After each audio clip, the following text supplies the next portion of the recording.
आंकड़े आपके माध्यम से सदन को और इस सदन के माध्यम से देश के सामने रखना चाहता हूं। जहां जहां भाजपा और कांग्रेस का सीधा मुकाबला था या जहां कांग्रेस मेजर पार्टी थी और साथी के पास 1, 2, 3 सीटें थी, वहां कांग्रेस का स्ट्राइक रेट सिर्फ और सिर्फ 26% है, 26% है। लेकिन जहां किसी का पल्लू पकड़ करके चलते थे, जहां वो जूनियर पार्टनर थे, किसी दल ने उनको कुछ दे दिया मौका, ऐसे राज्यों में कांग्रेस जहां जूनियर पार्टनर थी, उनका स्ट्राइक रेट 50% है और कांग्रेस की 99 सीटों में से ज्यादातर सीटें उनके सहयोगियों ने उनको जिताया है। और इसलिए मैं कहता हूं ये परजीवी कांग्रेस है। 16 राज्यों में जहां कांग्रेस अकेले लड़ी, वहां उसका वोट शेयर इस चुनाव में गिर चुका है। आदरणीय सभापति जी, गुजरात, छत्तीसगढ़ और मध्य प्रदेश, इन 3 राज्यों में जहां कांग्रेस अपने दम पर लड़ी और 64 में से 64 में से सिर्फ 2 सीट जीत पाई है, 64 में से 2। इसका साफ मतलब है कि इस चुनाव में कांग्रेस पूरी तरह परजीवी बन चुकी और अपने सहयोगी दलों के कंधे पर उन्होंने चढ़ करके ये सीटों का आंकड़ा बढ़ाया है। अगर कांग्रेस ने अपने सहयोगियों के जो वोट खाए हैं, वो अगर न खाए होते तो लोकसभा में उनके लिए इतनी सीटें जीत पाना भी बहुत मुश्किल था।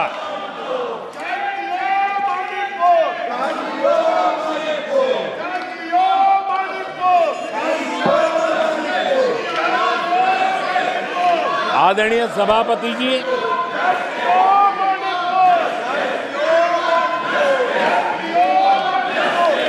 ऐसे समय एक अवसर आया, देश ने विकास के रास्ते को चुना है, देश ने विकसित भारत के सपने को साकार करने का मन बना लिया है। तब भारत को एकजुट होकर समृद्धि का नया सफर तय करना है। ऐसे समय ये देश का दुर्भाग्य है कि हिंदुस्तान में 6 दशक तक राज करने वाली कांग्रेस पार्टी अराजकता फैलाने में जुटी हुई है। ये दक्षिण में जाकर उत्तर के लोगों के खिलाफ बोलते हैं, ये उत्तर में जाकर के पश्चिम के खिलाफ जहर उगलते हैं, पश्चिम के लोगों के खिलाफ बोलते हैं, महापुरुषों के खिलाफ बोलते हैं। इन्होंने भाषा के आधार पर बांटने की हर कोशिश की है। जिन नेताओं ने देश के हिस्से को भारत से अलग करने की वकालत की थी, उनको संसद की टिकट देने तक का दुर्भाग्य हमें देखना पड़ा, जो कांग्रेस पार्टी ने पाप किया।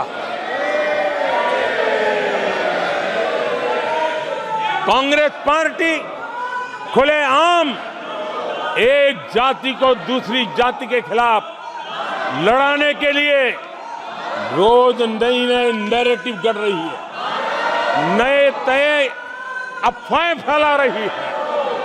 आदरणीय सभापति जी, देश के एक हिस्से के लोगों को हीन बताने की प्रवृत्ति का भी कांग्रेस के लोग बढ़ावा दे रहे हैं। आदरणीय सभापति जी, कांग्रेस देश में आर्थिक अराजकता फैलाने की दिशा में भी सोची समझी चाल चल रही है। चुनाव के दौरान जो बातें की गई, राज्यों में, उनके राज्यों में जिस प्रकार से आर्थिक कदम ये उठा रहे हैं,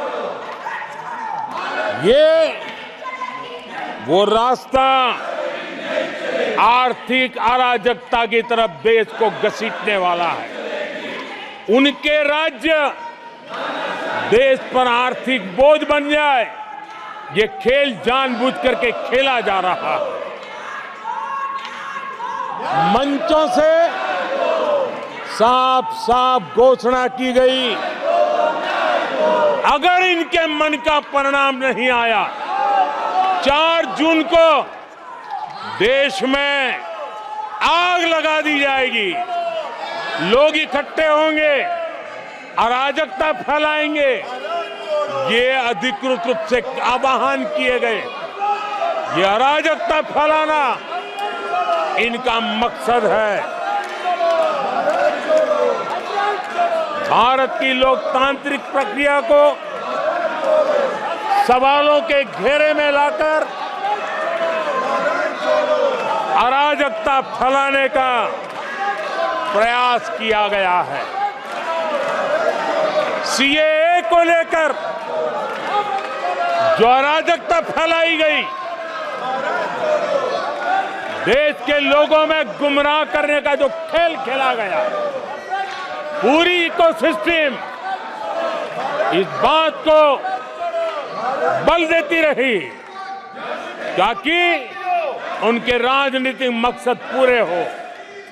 आदरणीय सभापति जी, देश को दंगों में झोंकने के भी कुत्सित प्रयास पूरे देश ने देखे हैं। आदरणीय सभापति जी,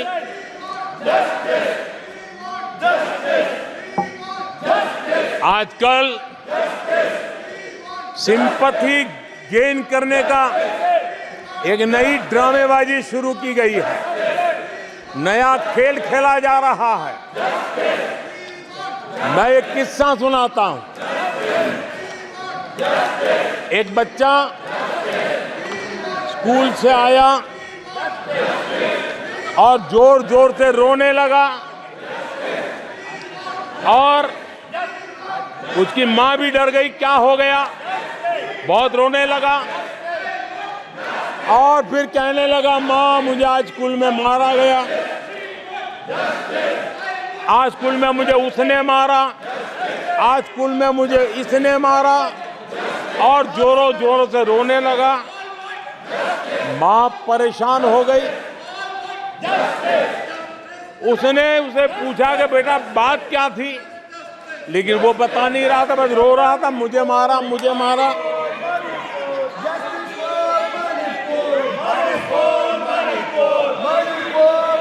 बच्चा ये नहीं बता रहा था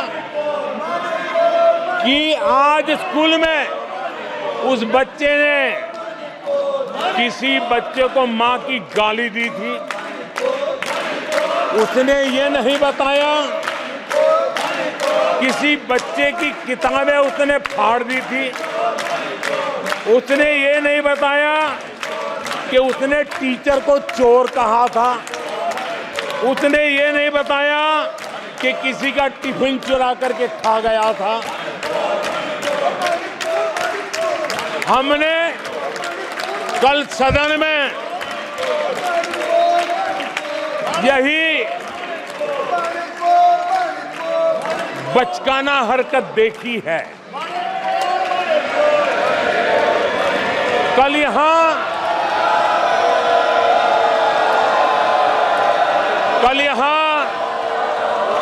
बालक बुद्धि का विलाप चल रहा था। मुझे मारा गया, मुझे इसने मारा, मुझे उसने मारा, मुझे यहां मारा, मुझे वहां मारा, ये चल रहा था। आदरणीय सभापति जी, सिंपैथी हासिल करने के लिए ये नया ड्रामा चलाया गया है। लेकिन देश ये सच्चाई जानते हैं कि ये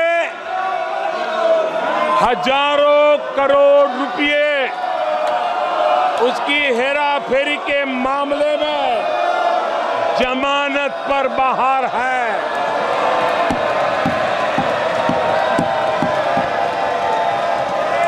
ये ओबीसी वर्ग के लोगों को चोर बताने के मामले में सजा पा चुके हैं।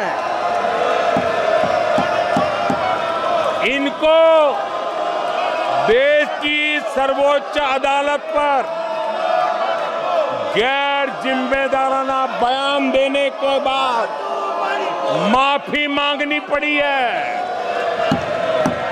इन पर महान स्वातंत्र सेनानी वीर सावरकर जैसे महान व्यक्तित्व का अपमान करने का मुकदमा है। इन पर देश की सबसे बड़ी पार्टी के अध्यक्ष को हत्यारा कहने का मुकदमा चल रहा है।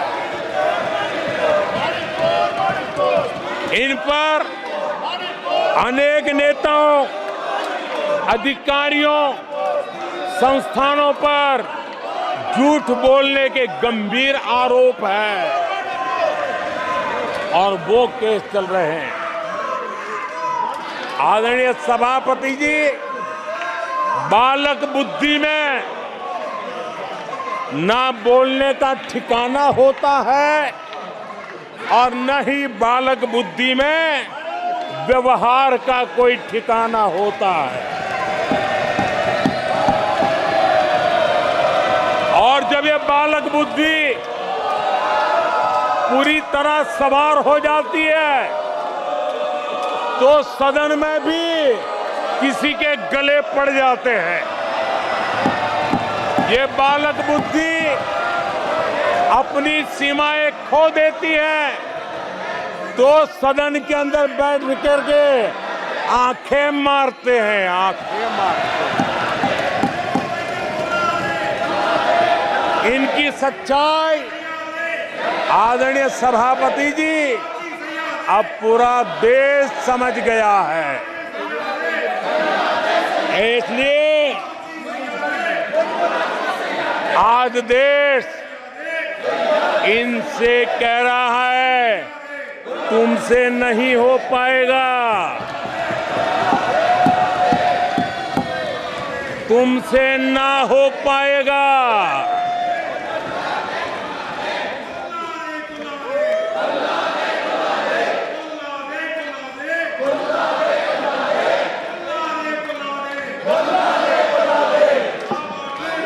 बैठिए माननीय सदस्य प्लीज।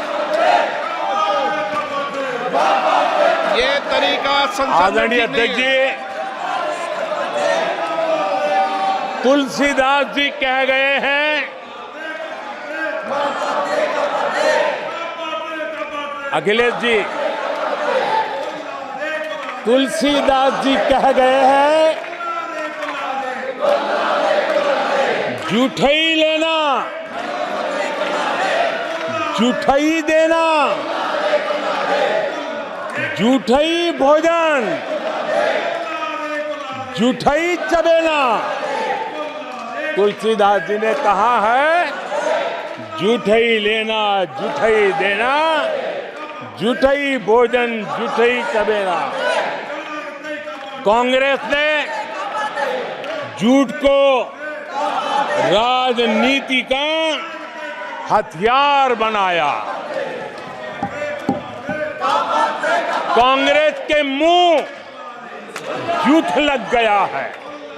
जैसे वो आदमखोर एनिमल होता है ना, जिसको लहू मुंह पे लग जाता है, वैसे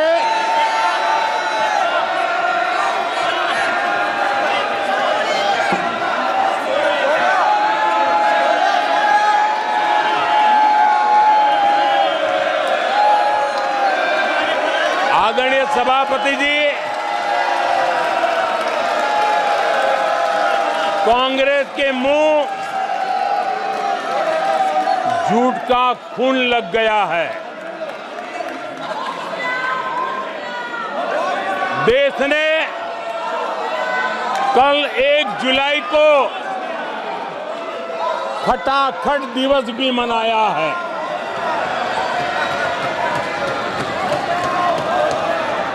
एक जुलाई को लोग अपने बैंक अकाउंट चेक कर रहे थे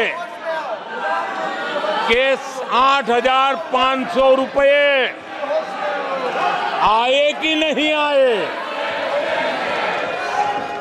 ये झूठ नैरेटिव का परिणाम देखिए। इसी चुनाव में कांग्रेस ने देशवासियों को गुमराह किया। माताओं बहनों को हर महीने 8,500 रुपये देने का झूठ। इन माताओं के बहनों के दिलों को जो चोट लगी है ना, वो श्राप बन करके ये कांग्रेस को तबाह करने वाली है। आदरणीय सभापति जी, ईवीएम को लेकर झूठ, संविधान को लेकर झूठ, आरक्षण को लेकर झूठ, उससे पहले राफेल को लेकर झूठ, HAL को लेकर के झूठ, LIC को लेकर के झूठ, बैंकों को लेकर झूठ, कर्मचारियों को भी भड़काने के प्रयास हुए। हौसला तो इतना बढ़ गया कि कल सदन को भी गुमराह करने का प्रयास हुआ। कल अग्निवीर को लेकर सदन में झूठ बोला गया। कल यहां भरपूर असत्य बोला गया कि MSP नहीं दिया जा रहा। अध्यक्ष जी, संविधान की गरिमा से खिलवाड़ ये सदन का दुर्भाग्य है। और अनेक बार लोकसभा में जीत करके आए लोग सदन की गरिमा के साथ खिलवाड़ करें, ये शोभा नहीं देता है। आदरणीय सभापति जी, जो दल 60 साल तक यहां बैठा है, जो सरकार के कामों को जानता है, जिसके पास अनुभवी नेताओं की श्रृंखला है, वे जब अराजकता के इस रास्ते पर चले जाएं, झूठ के रास्ते को चुन ले, तब देश गंभीर संकट की तरफ जा रहा है। इसका सबूत मिल रहा है। आदरणीय सभापति जी, सदन की गरिमा से खिलवाड़ ये हमारे संविधान निर्माताओं का अपमान है, इस देश के महापुरुषों का अपमान है, देश के लिए आजादी के लिए बलिदान देने वाले वीर सपूतों का अपमान है। और इसलिए आदरणीय सभापति जी, मैं जानता हूं आप बहुत सहृदयी हैं, आप उदार मन के मालिक हैं, आप संकट के समय भी हल्की फुल्की मीठी मुस्कान के साथ चीजों को झेल लेते हैं। लेकिन आदरणीय सभापति जी, अब जो हो रहा है, कल जो हुआ है, वो गंभीरता से लिए बिना संसदीय लोकतंत्र को हम रक्षित नहीं कर पाएंगे। आदरणीय सभापति जी, इन हरकतों को बालक बुद्धि कह करके, बालक बुद्धि मान करके हम नजरअंदाज नहीं करना चाहिए, कतई नजरअंदाज नहीं करना चाहिए। और मैं इसलिए कह रहा हूं कि इसके पीछे इरादे नेक नहीं है, इरादे गंभीर खतरे के हैं। और मैं देशवासियों को भी जगाना चाहता हूं। आदरणीय सभापति जी, इन लोगों का झूठ हमारे देश के नागरिकों की विवेक बुद्धि पर आशंका व्यक्त करता है। उनका झूठ देश के सामान्य विवेक बुद्धि पर एक तमाचा मारने की निर्लज्ज हरकत है। आदरणीय सभापति जी, ये हरकतें देश की महान परंपराओं पर तमाचा है। आदरणीय सभापति जी, इस सदन की गरिमा बचाने का बहुत बड़ी जिम्मेदारी आप पर है। सदन में शुरू हुई झूठ की परंपरा पर कठोर कार्रवाई करेंगे,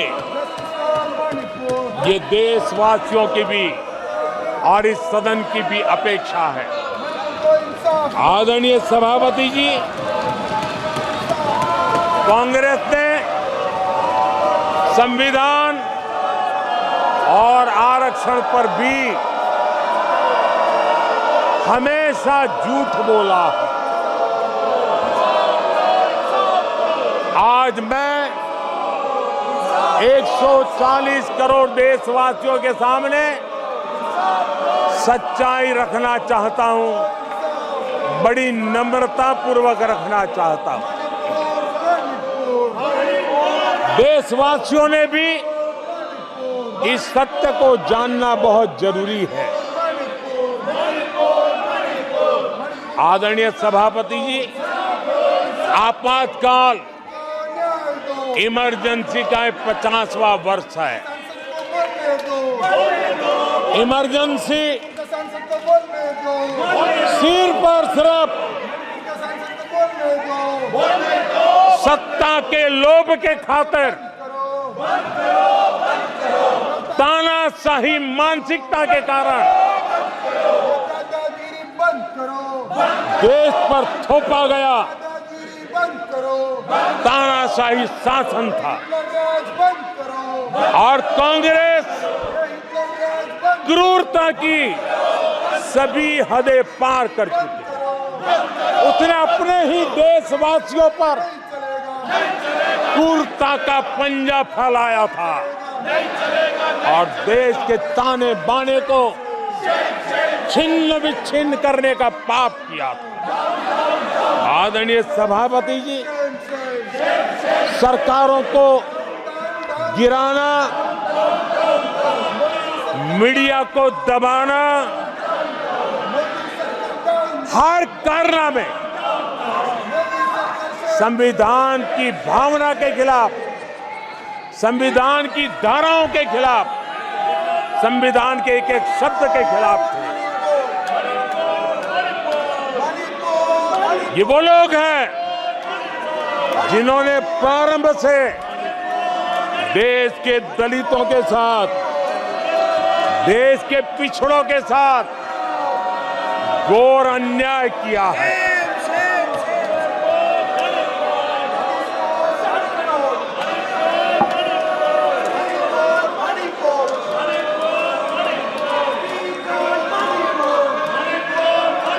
आदरणीय सभापति जी,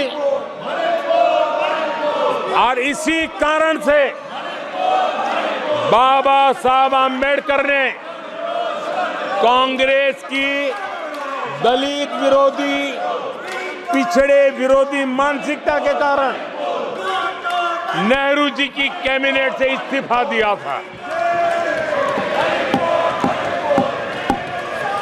उन्होंने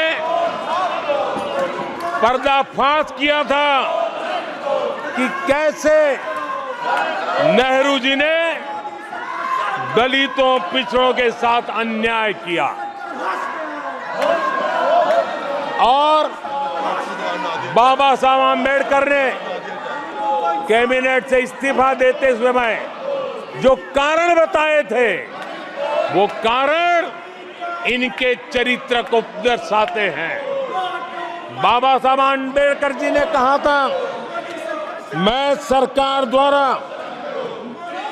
अनुसूचित जातियों की उपेक्षा पर अपने अंदर उत्पन्न आक्रोश को रोक नहीं सका। ये बाबा साहब आम्बेडकर के शब्द हैं। अनुसूचित जातियों की उपेक्षा, इसने बाबा साहब आम्बेडकर को आक्रोशित कर दिया। बाबा साहब के सीधे हमले के बाद नेहरू जी ने बाबा साहब आम्बेडकर का राजनीतिक जीवन खत्म करने के लिए पूरी ताकत लगा दी। आदरणीय सभापति जी, पहले षड्यंत्र पूर्वक बाबा साहब आम्बेडकर को चुनाव में हरवाया गया। आदरणीय सभापति जी, हराया इतना ही नहीं, उन्होंने बाबा साहब आम्बेडकर के इस पराजय की, उसका जश्न मनाया, खुशी मनाई और खुशी उन्होंने व्यक्त की। आदरणीय सभापति जी, एक पत्र में ये लिखित है इस खुशी का। आदरणीय सभापति जी,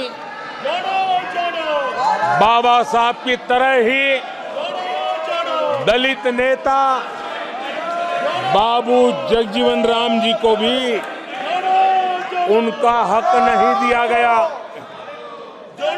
इमरजेंसी के बाद जगजीवन राम जी का पीएम बनने की संभावना थी।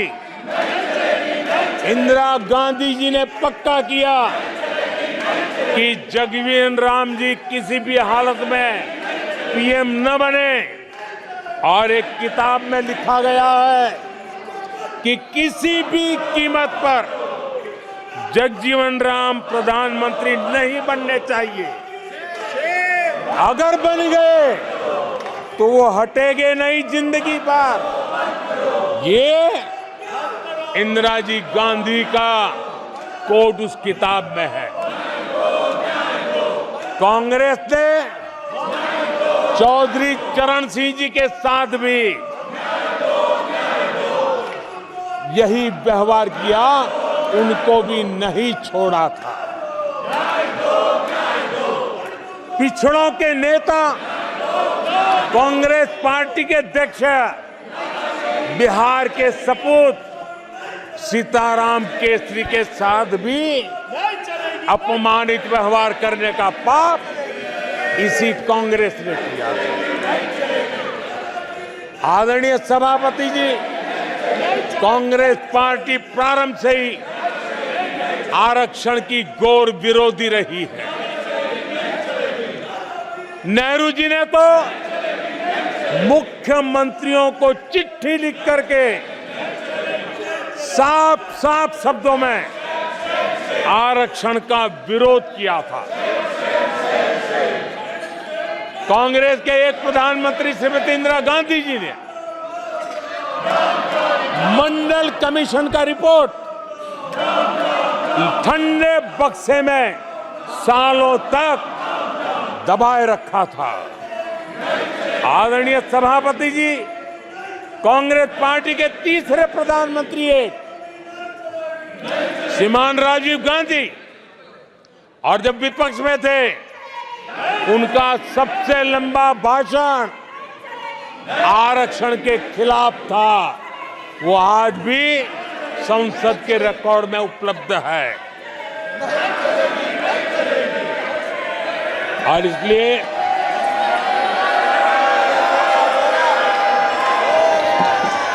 आदरणीय सभापति जी,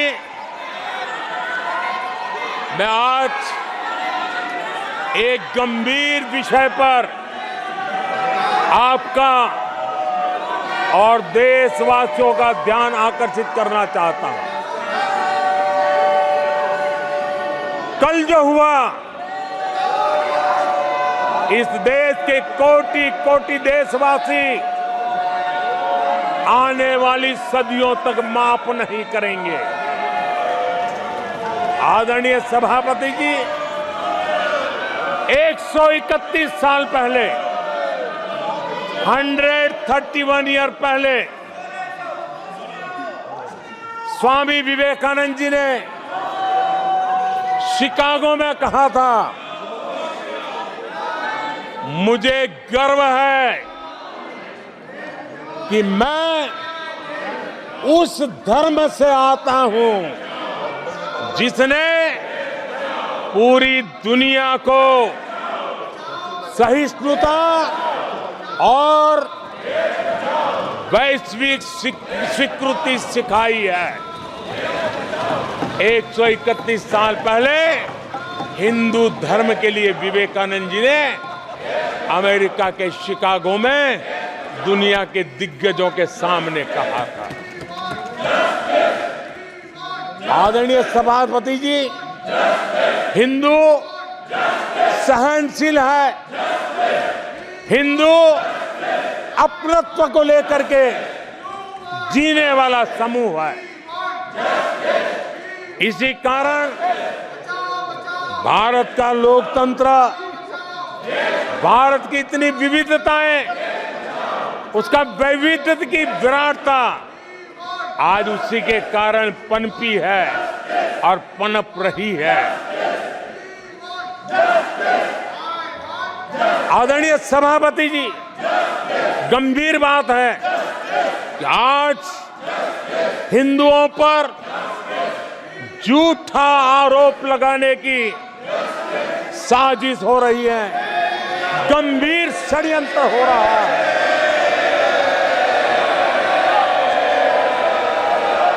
आदरणीय सभापति जी,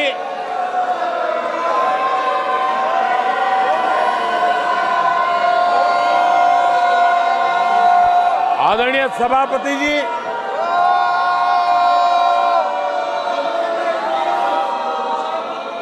ये कहा गया हिंदू हिंसक होते हैं?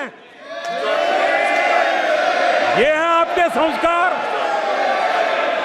ये है आपका चरित्र, ये है आपकी सोच, ये है आपकी नफरत इस देश के हिंदुओं के साथ। ये करने में आदरणीय सभापति जी, ये देश शताब्दियों तक इसे भूलने वाला नहीं है।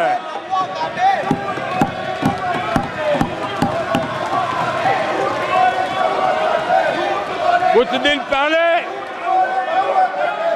हिंदुओं में जो शक्ति की कल्पना है, उसके विनाश की घोषणा की गई थी। आप किस शक्ति की विनाश की बात करते हैं?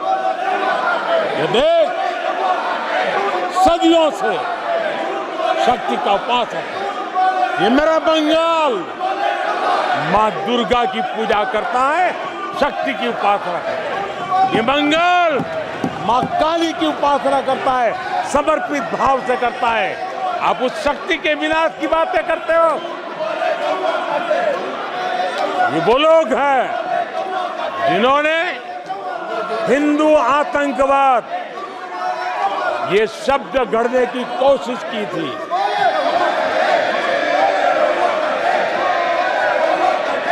इनके साथी हिंदू धर्म को उसकी तुलना डेंगू, मलेरिया ऐसे शब्दों से करें और ये लोग तालियां बजाएं, ये देश कभी माफ नहीं करेगा। आदरणीय सभापति जी, एक सोची समझी रणनीति के तहत इनका पूरा इकोसिस्टम, हिंदू परंपरा, हिंदू समाज, इस देश की संस्कृति, देश की विरासत, इसको नीचा दिखाना, उसे गाली देना, उसे अपमानित करना, हिंदुओं का मजाक उड़ाना, इसे फैशन बना दिया है और उसको संरक्षण देने का काम अपने राजनीतिक स्वार्थ के लिए ऐसे तत्व कर रहे हैं। आदरणीय सभापति जी,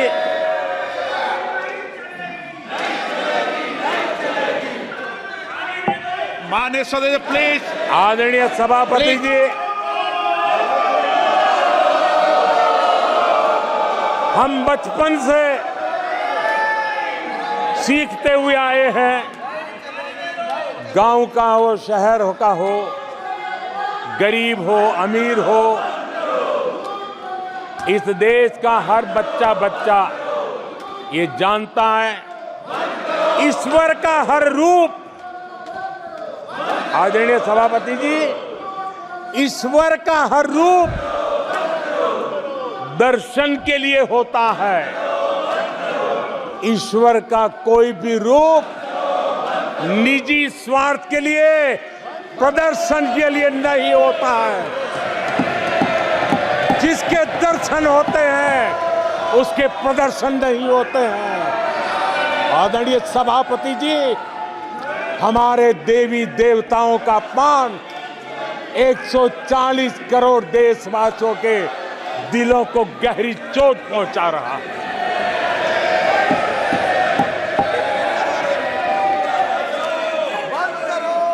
निजी राजनीतिक स्वार्थ के लिए ईश्वर के रूपों का इस प्रकार से खेल, आदरणीय सभापति जी, ये देश कैसे माफ कर सकता है? आदरणीय सभापति जी, सदन के कल के दृश्यों को देख करके अब हिंदू समाज को भी सोचना होगा, क्या ये अपमानजनक बयान संयोग है या कोई प्रयोग की तैयारी है? ये हिंदू समाज को सोचना पड़ेगा। आदरणीय सभापति जी, हमारी सेनाएं देश का अभिमान है। सारे देश को उनके साहस और हमारी सेना की वीरता पर गर्व है। और आज सारा देश देख रहा है हमारी सेनाएं, हमारा डिफेंस सेक्टर आजादी के बाद इतने सालों में जितना नहीं हुआ, इतने रिफॉर्म हो रहे हैं। हमारी सेना को आधुनिक बनाया जा रहा है। हर चुनौती को हमारी सेना मुंह तोड़ जवाब दे सके, इसलिए युद्ध के सामर्थ्य वाली सेना बनाने के लिए हम भरपूर प्रयास कर रहे हैं, रिफॉर्म कर रहे हैं, कदम उठा रहे हैं, देश की सुरक्षा का मकसद लेकर के। बीते कुछ सालों में बहुत सारी चीजें बदली है। सीडीएस का पद बनने के बाद इंटीग्रेशन और सशक्त हुआ है। आदरणीय सभापति जी, हमारी सशस्त्र सेनाओं के बीच उनके सहयोग से जो लंबे समय से युद्ध शास्त्र के निष्णातों का मत था कि भारत में थिएटर कमांड जरूरी है, आज मैं संतोष के साथ कह सकता हूं कि सीडीएस व्यवस्था बनने के बाद देश में सुरक्षा के लिए जरूरी थिएटर कमांड की दिशा में प्रगति हो रही है। आदरणीय सभापति जी, आत्मनिर्भर भारत, उसमें हमारी सेना को आत्मनिर्भर बनाना, उसकी भी बहुत बड़ी महत्वपूर्ण भूमिका निभाई जा रही है। हमारी देश की सेना युवा होनी चाहिए।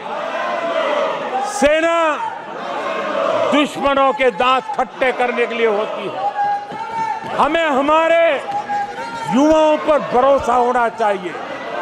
सेना में युवाओं की ताकत बढ़ानी चाहिए और इसलिए हम लगातार युद्ध योग्य सेना बनाने के लिए रिफॉर्म कर रहे हैं। समय पर रिफॉर्म न करने के कारण हमारी सेना का बहुत नुकसान हुआ है, लेकिन ये सार्वजनिक बातें कहने योग्य नहीं होने के कारण मैं मेरे मुंह को ताला लगा करके बैठा हूं। आदरणीय सभापति जी, देश की सुरक्षा एक गंभीर मसला होता है। आदरणीय सभापति जी, ऐसे रिफॉर्म्स का उद्देश्य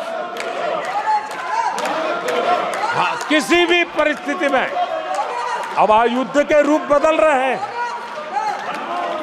संसाधन बदल रहे हैं, शस्त्र बदल रहे हैं, टेक्निक बदल रही है। ऐसे में हमें हमारी सेनाओं को उसी चुनौतियों के अनुरूप तैयार करना, ये बहुत बड़ी जिम्मेवारी होती है, जिसको निभाने के लिए गालियां खा करके भी, झूठे आरोप सह करके भी, मुंह पर ताला लगा करके हम काम कर रहे हैं। ऐसे समय देश की सेना को आधुनिक बनाना, सशक्त बनाने के ऐसे समय कांग्रेस क्या कर रही है? ये झूठ फैला रहे हैं।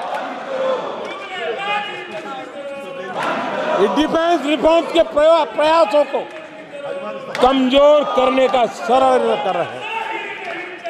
आदरणीय सभापति जी, दरअसल कांग्रेस के लोग कभी भी भारतीय सेनाओं को ताकतवर होते नहीं देख सकते। आदरणीय सभापति जी, कौन नहीं जानता कि नेहरू जी के समय देश की सेनाएं कितनी कमजोर होती थी। हमारी सेनाओं में कांग्रेस ने जो लाखों करोड़ों के घोटाले किए, वही तरीका था जिसने देश की सेना को कमजोर किया है। ये देश की सेनाओं को कमजोर किया। जल हो, थल हो, नभ हो, सेना की हर आवश्यकता में इन्होंने देश आजाद हुआ तब से भ्रष्टाचार की परंपरा बनाई। जीप घोटाला हो, पनडुब्बी घोटाला हो, बोफोर्स घोटाला हो, इन सारे घोटालों ने देश की सेना की ताकत को बढ़ने से रोका है।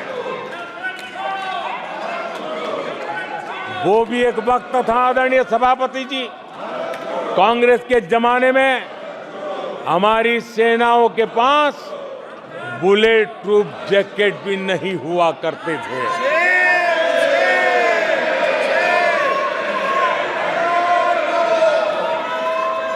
सत्ता में रहते हुए देश की सेना को तो बर्बाद किया ही किया, उसको कमजोर किया ही किया, लेकिन ये कारनामे विपक्ष में जाने के बाद भी चलते रहे। विपक्ष में जाने के बाद भी सेना को कमजोर करने के लगातार प्रयास होते रहे। जब ये कांग्रेस सरकार में थे तो फाइटर जेट नहीं लिए, और जब हमने कोशिश की तो कांग्रेस हर तरह की साजिश पर उतर आई। फाइटर जेट एयरफोर्स तक न पहुंच पाए, इसके लिए साजिशें की गई। और आदरणीय सभापति जी, ये बालक बुद्धि देखिए कि राफेल के छोटे छोटे खिलौने बना करके उड़ाने में मजा लेते थे, देश की सेना का मजाक उड़ाते थे। अध्यक्ष जी, कांग्रेस ऐसे हर कदम का, हर रिफॉर्म का विरोध करती है जो भारत की सेना को मजबूती दे, भारत की सेना को मजबूत बनाए। माननीय सदस्यों, सभा की कार्रवाई माननीय प्रधानमंत्री जी के भाषण तक के लिए बढ़ाई जाती है और सभा की कार्रवाई, सारी कार्रवाई पूरे होने तक बढ़ाई जाती है। आदरणीय सभापति जी, समय देने के लिए और समय का विस्तार करने के लिए मैं आपका हृदय से आभार व्यक्त करता हूं। आदरणीय सभापति जी, अब कांग्रेस के लोगों को ये पता चल गया है कि हमारे नौजवानों की ऊर्जा, हमारे सैनिकों का आत्मबल ही हमारे सशस्त्र बलों की सबसे बड़ी शक्ति है। और अब इस पर हमला करके और एक नया तरीका सेना में भर्ती को लेकर सरासर झूठ फैलाया जा रहा है, ताकि लोग, मेरे देश के नौजवान मेरे देश की रक्षा करने के लिए सेना में न जाए, उनको रोकने के लिए षड्यंत्र हो रहा है। आदरणीय सभापति जी, मैं इस सदन के माध्यम से जानना चाहता हूं, आखिर किसके लिए कांग्रेस हमारी सेनाओं को कमजोर करना चाहती है? किसके फायदे के लिए कांग्रेस वाले सेना के संबंध में इतना झूठ फैला रहे हैं? आदरणीय सभापति जी, वन रैंक वन पेंशन को लेकर के देश के शहीद जवानों को उनकी आंखों में धूल झोंकने का प्रयास किया गया। आदरणीय सभापति जी, हमारे देश में श्रीमती इंदिरा गांधी जी ने वन रैंक वन पेंशन की व्यवस्था को खत्म किया था। दशकों तक कांग्रेस ने वन रैंक वन पेंशन को लागू नहीं होने दिया और चुनाव जब आए तो 500 करोड़ रुपया दिखाकर निवृत्त सेना नायकों को मूर्ख बनाने की कोशिशें भी की गई, लेकिन उनका इरादा था हो सके उतना वन रैंक वन पेंशन को टालते रहना। एनडीए सरकार ने वन रैंक वन पेंशन लागू की और आदरणीय सभापति जी, भारत के पास संसाधन कितने ही सीमित क्यों न हो, लेकिन उसके बावजूद भी, कोरोना की कठिन लड़ाई के बावजूद भी 1,20,000 करोड़ रुपए हमारे पूर्व सैनिकों को वन रैंक वन पेंशन के रूप में दिए गए। प्लीज, नो, ये तरीका ठीक नहीं है। नो, ये गलत तरीका। प्लीज, माननीय सदस्य, ये तरीका ठीक नहीं है। आप संसदीय परंपराओं का पालन करें। आदरणीय सभापति जी, आदरणीय राष्ट्रपति महोदय ने अपने उद्घोषण में पेपर लीक पर भी चिंता जताई है।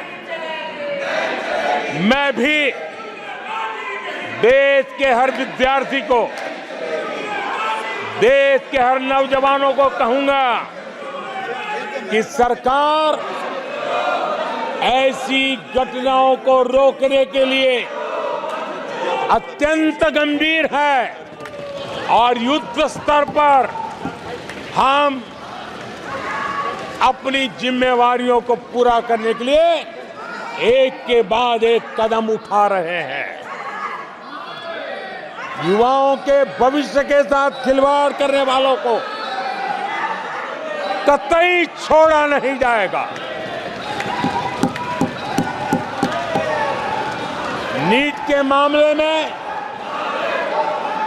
पूरे देश में लगातार गिरफ्तारियां की जा रही है। केंद्र सरकार पहले ही एक कड़ा कानून बना चुकी है। परीक्षा कराने वाले पूरे सिस्टम को पुख्ता करने के लिए जरूरी कदम उठाए जा रहे हैं। आदरणीय सभापति जी, एनडीए सरकार ने बीते 10 वर्षों में विकास को अपना सबसे बड़ा संकल्प बनाया है। आज हमारे सामने भारत को दुनिया की तीसरी सबसे बड़ी इकोनॉमी बनाने का संकल्प है। आज हमारे सामने आजादी के इतने सालों के बाद पीने का शुद्ध पानी पहुंचाने के लिए हर जल पहुंचाने का हमारा संकल्प है। आदरणीय सभापति जी, हर गरीब को आवास देना ये हमारा संकल्प है। आदरणीय सभापति जी, भारत की विश्व में जैसे जैसे ताकत उभर रही है, हमारी सेनाओं को भी आत्मनिर्भर बनाने का हमारा दृढ़ संकल्प है। आदरणीय सभापति जी, ये युग हरित युग है, ये युग ग्रीन एरा है और इसलिए दुनिया जो ग्लोबल वार्मिंग से लड़ाई लड़ रही है उसको एक बहुत बड़ी ताकत देने का काम भारत ने बीड़ा उठाया है। हमने रिन्यूएबल एनर्जी का भारत पावर हाउस बने उस दिशा में एक के बाद एक कदम उठाए हैं और उसको अचीव करने का हमारा संकल्प है। आदरणीय सभापति जी, भविष्य ग्रीन हाइड्रोजन से जुड़ा है, ई व्हीकल से जुड़ा हुआ है। भारत को ग्रीन हाइड्रोजन का हब बनाने के लिए भी हम पूरी तरह संकल्पबद्ध है। आदरणीय सभापति जी, 21वीं सदी आज भारत 21वीं सदी को भारत की सदी बनाने के लिए जिन संकल्पों को लेकर के हम चले हैं उसमें इंफ्रास्ट्रक्चर की भी बहुत बड़ी भूमिका है। हमें आधुनिक इंफ्रास्ट्रक्चर बनाना है, हमें विश्व के सारे बेंचमार्क की बराबरी पे जाना है। आदरणीय सभापति जी, जितना निवेश भारत में इंफ्रास्ट्रक्चर के लिए हुआ है वो इतना पहले कभी नहीं हुआ है और जिसका लाभ आज देशवासी देख रहे हैं। देश में बहुत बड़े पैमाने पर रोजगार और स्वरोजगार के अवसर बन रहे हैं, उसको विस्तार हो, उसको एक नए रूप रंग मिले, आधुनिक भारत की आवश्यकताओं के अनुसार स्किल डेवलपमेंट हो और उसके आधार पर इंडस्ट्री 4.0 में भी भारत लीडर के रूप में उभरे और हमारे नौजवानों का भविष्य भी संवरे, उस दिशा में हम काम कर रहे हैं। आदरणीय सभापति जी, एक स्टडी है कि पिछले 18 साल में, ये स्टडी बड़ा महत्वपूर्ण है, यह अध्ययन कहता है कि पिछले 18 साल में प्राइवेट सेक्टर में जॉब क्रिएशन में आज सबसे बड़ा रिकॉर्ड बना है। 18 साल में सबसे बड़ा रिकॉर्ड बना है। आदरणीय सभापति जी, आज भारत डिजिटल पेमेंट सिस्टम पूरी दुनिया में एक उदाहरण बना है। विश्व के लोग, मैं G20 समूह में जब भी गया, भारत की डिजिटल इंडिया मूवमेंट को लेकर के, डिजिटल पेमेंट को लेकर के विश्व के समृद्ध देशों को भी अचरज होता है और बड़ी जिज्ञासा के साथ हमें सवाल पूछते हैं। ये भारत की सफलता की बहुत बड़ी कहानी है। माननीय सदस्य प्लीज, ये तरीका ठीक नहीं है। नो। आदरणीय सभापति जी, जैसे जैसे भारत आगे बढ़ रहा है, स्वाभाविक है प्रतिस्पर्धा भी बढ़ रही है और चुनौतियां भी बढ़ रही है। जिन्हें भारत की प्रगति से दिक्कत है, जो भारत की प्रगति को चुनौती के रूप में देखते हैं, वो गलत हथकंडे भी अपना रहे हैं। ये ताकतें भारत की डेमोक्रेसी, डेमोग्राफी और डाइवर्सिटी पर हमला कर रही है और ये चिंता सिर्फ मेरी नहीं है, ये चिंता सिर्फ सरकार की नहीं है, ये चिंता सिर्फ ट्रेजरी बेंच की नहीं है। आदरणीय सभापति जी, देश की जनता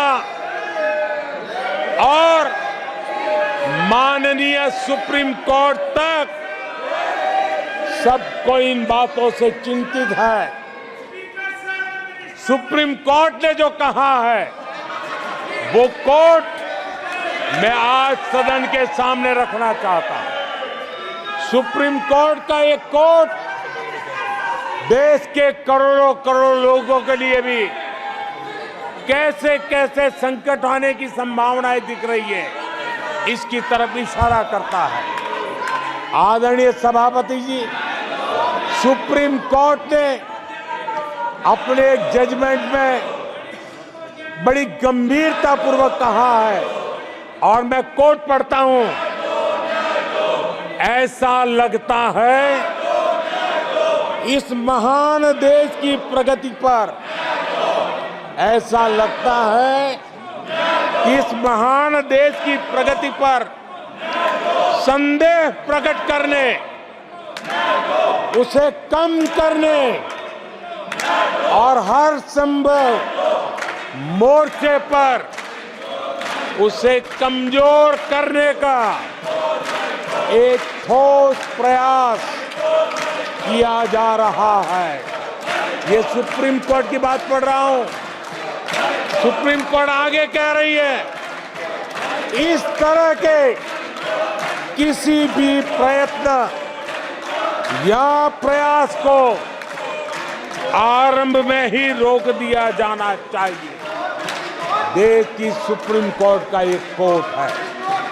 आदरणीय सभापति जी, सुप्रीम कोर्ट ने जो भावना व्यक्त की है, इस पर हम यहां वाले या वहां वाले, सदन में हैं उन्होंने, सदन के बाहर है उन्होंने, सबको गंभीरता से विचार करने की आवश्यकता है। आदरणीय सभापति जी, भारत में भी कुछ लोग हैं जो ऐसी ताकतों की मदद कर रहे हैं। देशवासियों को ऐसी ताकतों से सतर्क रहने की जरूरत है।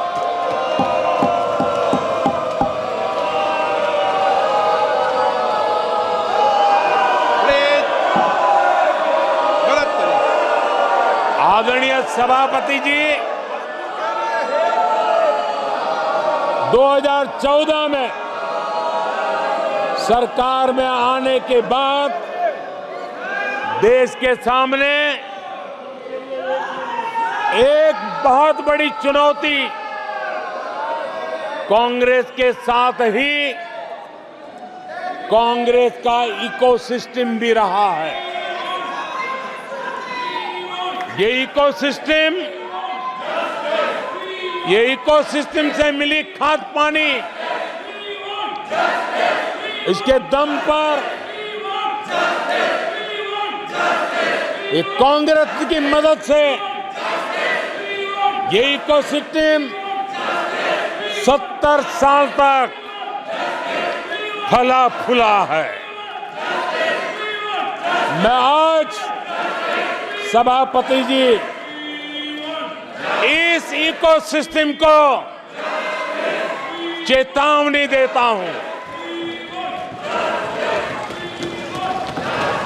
मैं इस इकोसिस्टम को चेताना चाहता हूं।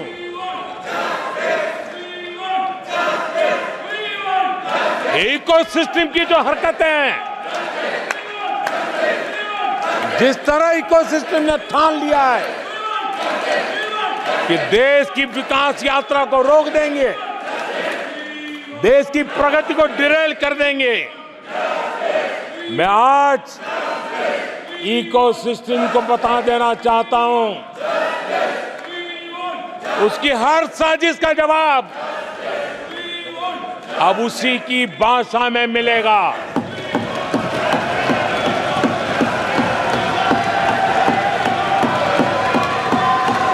यह देश विरोधी साजिशों को कभी भी स्वीकार नहीं करेगा।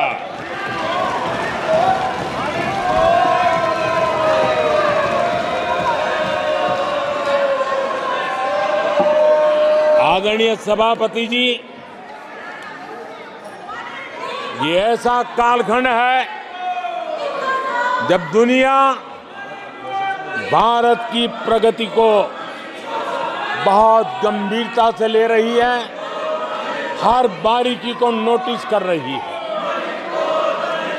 आदरणीय सभापति जी, अब चुनाव हो चुके हैं।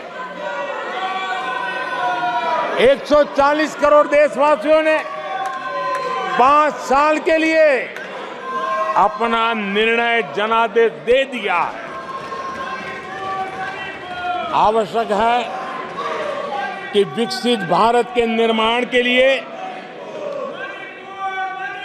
इस संकल्प को सिद्धि में बदलने के लिए इस सदन के सभी माननीय सदस्यों का योगदान होना चाहिए।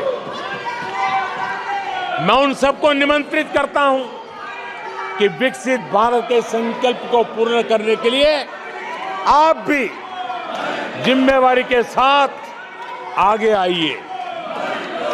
देश हित के विषय पर हम साथ चले, मिलकर के चलें और देशवासियों की आशा आकांक्षाओं को पूरा करने में हम कोई कमी न रहने दें। आदरणीय सभापति जी, पॉजिटिव राजनीति भारत के इस कालखंड में बहुत आवश्यक है और मैं हमारे साथी पक्षों को भी कहना चाहूंगा, इंडी गठबंधन के पक्ष के लोगों को कहना चाहूंगा कि आप आइए मैदान में, गुड गवर्नेंस पर स्पर्धा करें। जहां जहां आपकी सरकारें हैं वो एनडीए की सरकारों के साथ गुड गवर्नेंस पर स्पर्धा करें, डिलीवरी में स्पर्धा करें, लोगों की आकांक्षा पूरी करने पर स्पर्धा करें। देश का भला होगा, आपका भी भला होगा। आदरणीय सभापति जी, आप अच्छे कामों के लिए एनडीए के साथ स्पर्धा करें। आप रिफॉर्म्स के मामले में हिम्मत करें। जहां जहां आपकी सरकारें हैं वो रिफॉर्म से कदम बढ़ाएं और वो विदेशी निवेश को आकर्षित करें। अपने अपने राज्यों में विदेशी निवेश ज्यादा आए, इसके लिए प्रयास करें। उनको ये अवसर है, उनके पास राज्यों में कुछ सरकारें हैं और इसके लिए वो भाजपा की सरकारों से स्पर्धा करें, एनडीए की सरकारों से स्पर्धा करें, सकारात्मक स्पर्धा करें। जिन लोगों को जहां सेवा करने का मौका मिला है वहां पे वे रोजगार के लिए स्पर्धा करें। कौन सरकार ज्यादा रोजगार देती है उस स्पर्धा के लिए मैदान में आए, एक तंदुरुस्त स्पर्धा हो।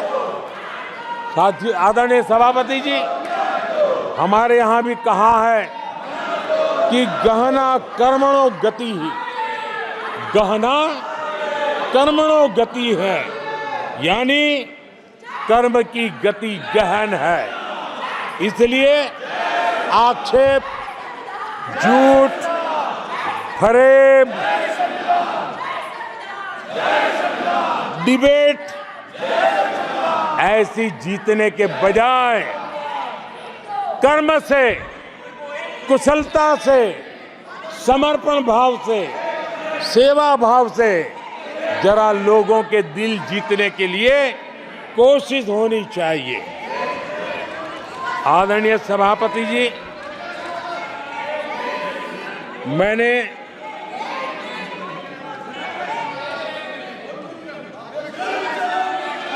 आदरणीय सभापति जी, इस समय चर्चा के बीच अभी मुझे एक दुखद खबर भी दी गई है।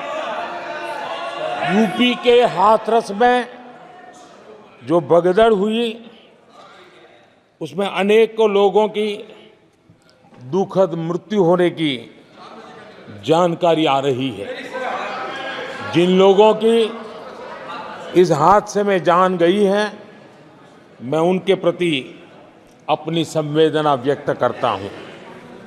मैं सभी घायलों के जल्द से जल्द ठीक होने की कामना करता हूं। राज्य सरकार की देखरेख में प्रशासन राहत और बचाव कार्य में जुटा हुआ है। केंद्र सरकार के वरिष्ठ उत्तर प्रदेश सरकार के लगातार संपर्क में है। मैं इस सदन के माध्यम से सभी को ये भरोसा देता हूं कि पीड़ितों की हर तरह से मदद की जाएगी। आदरणीय सभापति जी, आज एक लंबी चर्चा और आपने देखा है, मैं पहली बार लोकसभा में प्रधानमंत्री के रूप में यहाँ सेवा के लिए आप लोगों ने अवसर दिया, तब भी मुझे ऐसा ही मुकाबला करना पड़ा था। 2019 में भी मुझे ऐसा ही मुकाबला करना पड़ा। मुझे राज्यसभा में भी ऐसा ही मुकाबला करना पड़ा और इसलिए अब तो ये भी बड़ा मजबूत हो गया है। मेरा हौसला भी मजबूत है, मेरी आवाज भी मजबूत है और मेरे संकल्प भी मजबूत है। आदरणीय सभापति जी, ये कितनी ही संख्या का दावा क्यों न करते हो, 2014 में जब हम आए राज्यसभा में हमारी ताकत बहुत कम थी और चेयर का भी जरा झुकाव दूसरी तरफ था, लेकिन सीना तान करके देश की सेवा करने के संकल्प हम डिगे नहीं। मैं देशवासियों को कहना चाहता हूं, आपने जो फैसला सुनाया है, आपने हमें सेवा करने का जो आदेश दिया है, ऐसी किसी रुकावटों से न मोदी डरने वाला है, न ये सरकार डरने वाली है। जिन संकल्पों को लेकर के हम चले हैं, उन संकल्पों को पूरा करके रहेंगे। आदरणीय सभापति जी, जो नए सांसद चुन के आए हैं, उनको मैं विशेष रूप से शुभकामनाएं देता हूं। आदरणीय सभापति जी, मैं मानता हूं कि बहुत कुछ सीखेंगे, समझेंगे और देश की लोगों की नजरों से गिरते हुए बचने का प्रयास भी करेंगे। इसलिए मैं उनको भी परमात्मा कुछ सद्बुद्धि दे, मैं बालक बुद्धि को भी सद्बुद्धि दे, इस अपेक्षा के साथ आदरणीय राष्ट्रपति महोदया का जो उद्बोधन है, उसके प्रति हृदय से आभार व्यक्त करता हूं। और आपको भी अध्यक्ष जी, आपने मुझे समय दिया, विस्तार से मुझे बात बताने का मौका दिया और किसी का कोलाहल सत्य की आवाज को दबा नहीं सकता। सत्य ऐसे प्रयासों के भी दबता नहीं है और झूठ को कोई जड़ें नहीं होती है।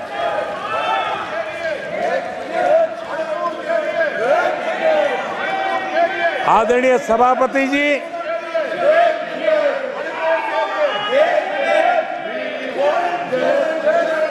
जिन लोगों का अवसर नहीं दिया, वो उनकी पार्टी की जिम्मेवारी है, वो आगे से अपने सांसदों का ध्यान रखेंगे, ये मैं अपेक्षा करता हूं। आदरणीय सभापति जी, मैं इस सदन का भी धन्यवाद करते हुए, मुझे बहुत आनंद आया, आज बहुत आनंद आया। सत्य की ताकत क्या होती है, वो आज मैंने जी करके देखा है। सत्य का सामर्थ्य क्या होता है, उसको मैंने आज उसका साक्षात्कार किया। और इसलिए सभापति जी, मैं आपका हृदय से आभार व्यक्त करता हूं। बहुत बहुत धन्यवाद।